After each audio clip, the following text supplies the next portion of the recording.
My name is Jason Reed. I'm 42 years old, and I served in the United States Army for 2 full decades. I was a master sergeant, the kind of soldier who showed up every day without excuses, never called in sick, never left early. I believed that if you gave your best, the system would eventually see it. The sun hadn't even fully come up yet, but the air felt different, like something was about to shift. Routine is sacred in the military, but that morning, mine cracked in silence. A light, almost official knock came at my office door. I looked up and saw a junior officer I didn't recognize. He didn't say my name, didn't salute. He simply held out a plain manila envelope with my name printed in block letters, like he was delivering inventory forms. His eyes barely touched mine before he turned and walked away. No debrief, no explanation, just a delivery. I opened it, 6 pages, typed, formal, and utterly emotionless. Effective immediately, your active duty assignment is concluded. Honorably discharged, no further instructions. That was it. 2 decades, closed out in 4 lines of text and a stamped signature from someone who had never looked me in the eye. There was a line about appreciation for my years of service, buried in the middle like a footnote, no signature, just a stamped seal. I sat there for a long moment, the envelope on my lap. The bass kept moving around me, engines roared, boots hit concrete, radios clicked. I was already invisible, no ceremony, no final formation, just the cold, sharp edge of black ink on white paper. I folded the letter back into the envelope and slid it into the drawer, not out of denial, but out of a sudden, deep clarity. They didn't even bother to say goodbye. The silence was louder than any speech they could have given me. I walked across the quad where we used to gather for formations. The flag was still up, snapping against the wind. I stopped for a second, looked at it, then kept walking. I had nothing left to salute. At the exit checkpoint, the gate guard looked confused when I handed over my ID. He asked if this was some kind of mistake. I told him it wasn't. He didn't ask anything else. Just nodded, a little slower than usual. Then he buzzed me out like I was a delivery truck. I didn't look back. Not because I wasn't tempted, but because I knew no one would be standing there. They erased me clean. Like I had never pulled people out of burning wrecks. Like I hadn't spent nights stitching wounds under blackout tarps. I thought maybe there would be one person. A nod, a word, a door held open, but there was nothing. I walked out carrying a small duffel, worn but still solid, like me. Still standing, just not where I used to be. In the parking lot, the sun hit hard. I sat in my truck for a long time, keys in my lap, letting the weight settle. No anger, no panic, just the cold, sharp edge of clarity. I gave everything, and they didn't even look me in the eye. I started the engine, pulled onto the road without a plan. All I knew was this chapter was closed, not ended, not finished, just closed, quietly. 3 months before the envelope showed up, I got a message on a Sunday afternoon. It was from Colonel Abrams, retired, now CEO of a private defense firm based out of Virginia. He was a name I hadn't heard in years, but the kind that stays carved in the back of your mind. His message was short, said he'd been following my career, said he had something worth talking about if I was open to it. I let it sit in my inbox for a day, read it 3 times. There was no pressure in his words, but something about them stuck. We'd served together during my second tour in Kandahar. He was sharp, no nonsense, the kind of leader who never needed to raise his voice. When he called someone capable, it wasn't flattery. We set up a call the following week. No formality, no pitch deck, just 2 voices over a secure line, talking like old soldiers do. He said he was building a new unit, civilian side, but mission-driven, a place for veterans to train, to lead, to rebuild. He wanted me to run it, said I had the right kind of mind, tactical, calm, trusted. I remember gripping the edge of my desk when he said that. It had been a long time since someone used that word like it still meant something. I told him I appreciated it, but I was still in, still wearing the uniform, still believing I had work left to do. He didn't push, just said the door would stay open. that people like me were getting harder to find. I ended the call with a strange feeling. Not pride, not temptation, just a quiet unease I couldn't name. For years, I'd walked the line without question. Took every post, every mission, every shift. My loyalty wasn't a phrase. It was a habit I didn't know how to break. But after the call ended, I kept thinking about what he said. About building something, not just maintaining it, about legacy. I told myself it was just a thought, just a what if. But in the quiet hours between shifts, it stayed with me. Not loud, not urgent, just steady, like the slow tick of something changing under the surface. I didn't know it then, but that call had already opened a door I wouldn't be able to close. A few weeks after the call, I sat through a promotion ceremony in the base auditorium. One of the names called was a second lieutenant I'd trained myself, barely 3 years in. His father was a colonel stationed in logistics. I didn't clap. I watched him walk across that stage, grinning like he cracked some code. He hadn't led a unit through a single high-pressure op, but his name had weight in the right offices. The same week, I got a reply to the reform proposal I'd spent months drafting. It was a 2-line dismissal. "Thanks for your input. We'll review in the next cycle." That document laid out a new structure for field communication, designed to reduce confusion during multi-branch responses. I built it from real-world gaps I'd seen cost lives. But no one asked questions. No one followed up. They didn't even bother to return the supporting attachments. I started noticing a pattern. The same people who skipped drills were now managing teams. The same faces in photos at fundraisers were showing up with stripes on their sleeves. I didn't say anything. Just logged the names. Watched the new org chart fill out with promotions I could have predicted a year ago.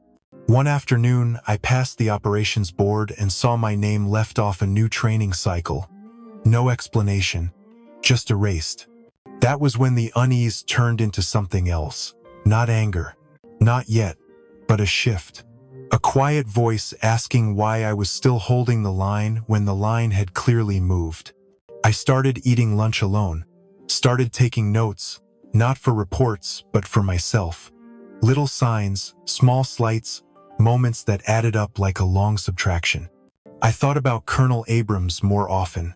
Thought about what it meant to lead from the outside, not just survive from within. I didn't tell anyone, not even my wife. But something had clicked into place. Something final. This wasn't about rank anymore. It was about direction. And for the first time in 20 years, I started to look past the gate. It was still dark when I laced up my boots one last time. Not because I needed to, habit. After 20 years, the muscle memory didn't ask questions. The mirror in the barracks bathroom didn't show a soldier. It showed a man ready to leave something behind, and not because he'd failed it, but because it had failed him. I didn't pack much, just my coach's notebook. The same one I used when mentoring junior officers. Tactical notes, training lessons, quotes that kept me going. Everything else stayed in the locker. I didn't want reminders. Not the medals, not the plaques, not the certificates with signatures from people who never once called me by name. Nobody met me at the gate. Nobody saluted. The hallway was empty. I passed the training room, where I used to run pre-dawn drills. The lights were off now, quiet. Not even the janitor nodded. That silence used to mean discipline. Now it just meant absence. When I reached the main exit, I paused. Just for a second. Not for a photo or a goodbye. For breath. To mark the end of something I had given more to than it ever gave back. Then I pushed the door and stepped into the daylight. No escort, no ceremony. Just a man with a notebook and a purpose. I didn't look back. The buildings behind me were cold, steel and stone. I didn't need them to remember me. The work I did would speak loud enough. And the plan I had quiet, deliberate was already waiting. The notebook rested on the passenger seat. Inside it, names, not of generals or officials. Names of people I'd served with, trained, watched grow, people the system pushed aside. I knew who I was going to call first. I'd circled their names weeks ago. That day wasn't a goodbye. It was a shift. The end of orders I couldn't change, and the start of decisions I finally owned. No resentment, no rage. Just a deep, steady knowing. My mission had changed, but I hadn't. The oath I took wasn't tied to a building or a patch. It was to the people. And that promise? That one stayed with me. The day after I walked out, I made a list. 5 names, all veterans I'd served with. Sharp minds, unshakable loyalty. People the system ignored because they didn't play the game. They didn't smile in the right meetings or flatter the right rank. But they got the job done, every time. First call was to Marcus, a logistics genius who once rerouted a convoy through a sandstorm with a satellite map and a Sharpie. He picked up on the second ring, said, "I thought you'd never call." He didn't ask for salary or title, just said, "Where do I report?" Then came Elena. She used to run intel like a chess master. I found her teaching at a community college, bored out of her mind. When I told her the vision, she laughed and said, "Took them long enough to piss you off." By the end of that first week, we had a core team. We weren't polished, we weren't branded, but the pulse was real. I called it Project Sentinel, because we were built to guard what others forgot. The people, the process, the mission. Word spread faster than I expected. A former Navy systems analyst reached out through a friend. Then a combat medic from my second tour who'd been running a clinic in Wyoming. They'd all felt it too. That sense of being useful but unseen. Now they wanted in. We got a small grant from a veterans tech fund. Not much, but enough to rent a floor in a co-op space downtown, folding tables. Used laptops, we hung a whiteboard and wrote one question at the top. What if we built it right this time? First contract came from a federal agency. Their field tracking software was a mess. We reviewed it, redesigned the core, and deployed a stable version in 3 weeks. The client didn't believe it. Said, "Your team moves like they've done this forever." I smiled. We have. Momentum picked up. More referrals. More calls. Suddenly, we were hiring. People who'd been sidelined, second-guessed, underestimated. We saw through the noise and listened to the work. You didn't need the perfect resume. You needed grit and follow-through. At a local event, a contractor from Homeland Security pulled me aside, asked if we were open to long-term partnerships. I nodded, careful not to let too much show. Inside, I felt the ground shifting. We weren't just surviving. We were building something that worked. One morning, I walked into the office and caught Marcus explaining a field setup to 2 interns. His hands moved like a conductor. The kids leaned in, taking notes, asking questions. That scene hit me harder than any medal ever had. Later that week, Elena led our first strategy brief. Full room, laptops open, questions flying. She closed with, "Let's be the team we never got to work on." Everyone clapped, not because they had to, but because they meant it. We were moving fast, but not carelessly. Every hire came with a story, every contract with a cause. We didn't waste time on office politics. We built, trained, refined, delivered. No fluff, just results. And as our roster grew, something else happened. People who'd once replaced us, outranked us, dismissed us, started reaching out. Not with apologies, with resumes. That was when I knew. The system they took for granted wasn't failing. It was walking away. With us. The first message came in late. A LinkedIn ping from one of the new lieutenants they brought in after I left. He was the one they fast-tracked, gave my post, handed my team without so much as a briefing. Now he was asking if we had openings. He wrote like we were old colleagues. Said he admired what we were doing. Said he always respected my leadership. The irony wasn't lost on me. 3 months ago, he wouldn't make eye contact in the hallway. Another came through email. Said she'd been promoted into my old operations role. Said the workload was brutal, the support thin. Wanted to know if we were expanding. I read it twice, then flagged it for follow-up. Didn't reply right away. Didn't need to. Word had gotten out. Our team was gaining traction. We were delivering, hiring, being seen. The guys they put in our place were struggling to keep the engine running. because they'd never built it in the first place. What got me wasn't the desperation, it was the tone. Like none of it had happened. Like we were just passing ships, not part of the same story. No acknowledgement of the baton drop, just a quiet little ask to come aboard. I passed the names to Marcus, told him to screen them like anyone else. No special treatment, no grudges. Just make sure they could carry their weight. If they could, fine. If not, no hard feelings. I didn't need to remind them what they'd done. The empty inboxes said enough. The system they thought they could run without us was showing cracks.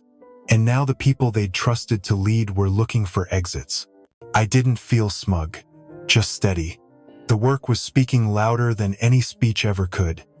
And some truths don't need saying. They just unfold, quietly, right on schedule. The envelope arrived in a crisp white package with my full name printed in perfect military font.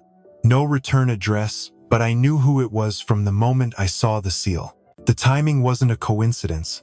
We'd just been featured in a national segment about veteran leadership and public service. I didn't open it. I didn't need to. I pinned it on the wall just left of my desk, right where the morning light hit. Some people thought it was out of pride. Others assumed it was anger. It was neither.